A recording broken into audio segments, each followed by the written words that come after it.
Bismillahirrahmanirrahim. Assalamu alaikum. Hello everyone. I am Dr. Tayyaba and I warmly welcome you all to my YouTube channel. अक्सर लोग समझते हैं कि doctor का काम सिर्फ दवा लिख देना होता है, लेकिन हकीकत इससे कहीं ज्यादा गहरी है। Treatment is not the first step, it's the last step of a long journey of understanding. इलाज की शुरुआत सिर्फ दवा से नहीं होती, इलाज की शुरुआत होती है इल्म से। एक अच्छा डॉक्टर बनने के लिए सबसे पहले हमें इंसानी जिस्म को समझना पड़ता है और इस सफर की शुरुआत होती है एनाटॉमी से।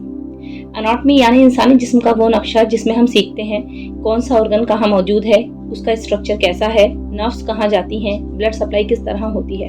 क्योंकि अगर हमें अपने जिस्म की बनावट का सही इल्म नहीं होगा तो हम बीमारी को सही तरीके से कैसे समझ पाएंगे। इसके बाद आता है फिजियोलॉजी, यानी वही जिस्म कैसे काम करता है, दिल कैसे धड़कता है, फेफड़े कैसे सांस लेते हैं और किडनी खून को कैसे साफ करती है और ब्रेन पूरे जिस्म को किस तरह कंट्रोल करता है। याद रखिए, anatomy tells us where it is and physiology tells us how it works. फिर आता है पैथोलॉजी, यानी जब जिस्म का सामान्य सिस्टम बिगड़ जाता है तो बीमारी किस तरह पैदा होती है। हम समझते हैं बीमारी की वजह क्या है, जिस्म के अंदर क्या बदलाव आ रहे हैं, डिजीज किस तरह आगे बढ़ रही है। और इसके बाद आता है क्लिनिकल एग्जामिनेशन और क्लिनिकल डायग्नोस। यही एक डॉक्टर की असली समझ और सोच का इम्तिहान होता है। एक अच्छा डॉक्टर मरीज की बात ध्यान से सुनता है, उसकी हिस्ट्री लेता है, पूरे क्लिनिकल एग्जामिनेशन करता है, जरूरी इन्वेस्टिगेशन चुनता है और फिर सही डायग्नोसिस तक पहुंचता है। क्योंकि a good doctor doesn't guess, a good doctor diagnosis. और जब ये सारे मरहले पूरे हो जाते हैं तब जाकर ट्रीटमेंट शुरू होता है। यानी दवा पहला कदम नहीं है, दवा आखिरी कदम है। क्योंकि जिस डॉक्टर की बुनियाद मजबूत होती है उसका इलाज और फैसला भी उतना ही बेहतर होता है। इसी सोच के साथ हम आपके लिए लेकर आ रहे हैं कंप्लीट मेडिकल लर्निंग सीरीज।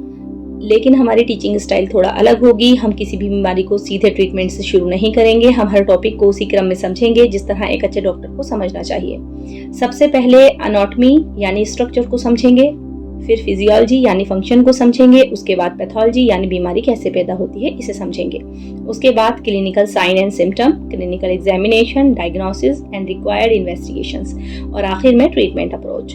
क्योंकि when you understand the root of a disease, treatment becomes meaningful, not just memorised.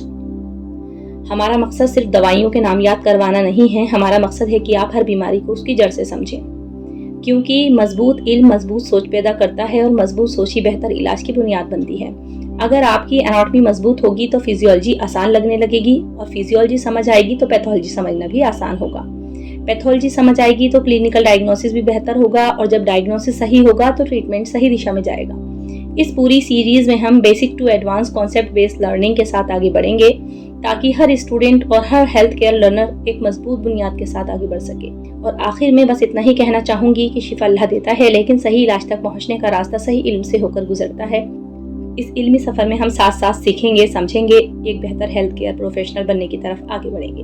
Welcome to the journey of medical excellence. Thank you so much.